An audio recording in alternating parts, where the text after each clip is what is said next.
আসসালামু আলাইকুম ওরহমতুল্লাহি ওবারাকাতুহু। স্বাগতম দ্য লাইট অব ইসলামে। প্রিয় ভাই ও বোনেরা, মানুষের জীবনে সবচেয়ে বড় নিয়ামত হলো শান্তি। আর সেই শান্তির প্রথম ভিত্তি হলো সুন্দর দাম্পত্য জীবন। দাম্পত্য সফল হলে পরিবার সফল হয়, পরিবার সফল হলে সমাজ সফল হয়, আর সমাজ সফল হলে উম্মাহ সফল হয়। দাম্পত্য সম্পর্কে আল্লাহর এক মহা নিদর্শন।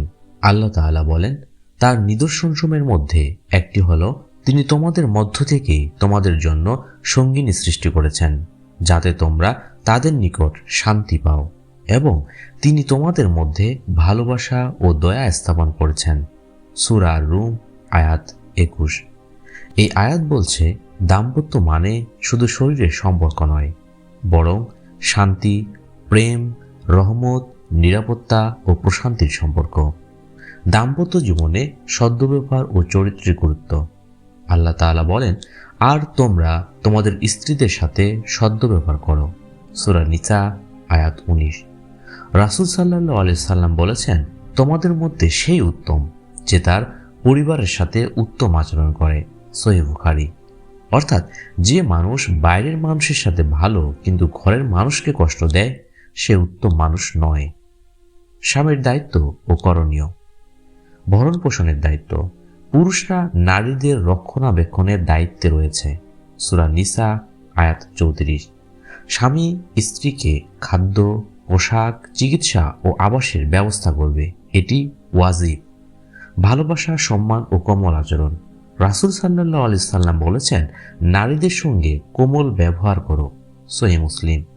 মুমিন পুরুষ যেন মুমিন নারীকে অপছন্দ না করে, কারণ তার কোনো একটি গুণ অপছন্দ হলে তার অন্য গুণ অবশ্যই পছন্দ হবে। সহিহ মুসলিম। শিক্ষামূলক দায়িত্ব। স্বামী স্ত্রীকে দ্বীনি শিক্ষায় উৎসাহ দেবে। তোমরা নিজেদের এবং তোমাদের পরিবারকে আগুন থেকে রক্ষা করো। সূরা তাহরিম আয়াত 6। জুলুম নয়। ইসলামে কোনো ধরনের জুলুম গ্রহণযোগ্য নয়। সহিহ মুসলিম। স্ত্রীর দায়িত্ব ও করণীয়। আনুগত্য ও সম্মান। যে নারী 5 ওয়াক্ত নামাজ পড়ে, রমজানে রোজা রাখে, নিজের পবিত্রতা রক্ষা করে এবং স্বামীর আনুগত্য করে, তাকে বলা হবে, তুমি জান্নাতে যে দরজা খুশি দিয়ে প্রবেশ করো। কৃতজ্ঞতা ও সন্তুষ্টি। রাসূল সাল্লাল্লাহু আলাইহি সাল্লাম বলেছেন, যে নারী তার স্বামীর প্রতি অকৃতজ্ঞ হয়, সে জান্নাতের সুগন্ধও পাবে না। সহিহ মুসলিম। স্বামীর মান মর্যাদা রক্ষা করা। স্ত্রী স্বামীর অনুপস্থিতিতেও তার সম্মান, সম্পদ ও গোপনীয়তা রক্ষা করবে। সূরা নিসা আয়াত 34। ঘরকে শান্তির বাগানে রূপান্তর করা।